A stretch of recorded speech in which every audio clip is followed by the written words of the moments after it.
কবরের প্রথম প্রশ্ন হচ্ছে মার রব্বুক, হু ইজ ইউর লর্ড, তোমার রব কে? আমাদের রব। ওমা দীনুক, তোমার ধর্ম কি?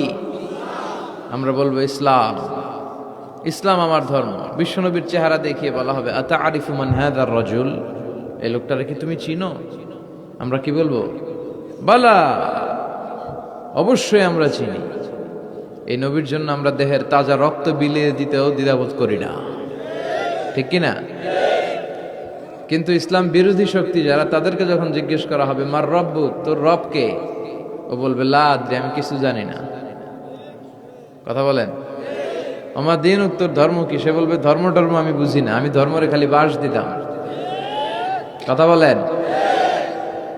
আমি সবসময় ধর্মের পিছনে লেগে থাকতাম, ধর্ম আমার ভাল লাগতো না, যেখানেই ধর্মের কথা ওখানে আমি জুলুম চালাতাম।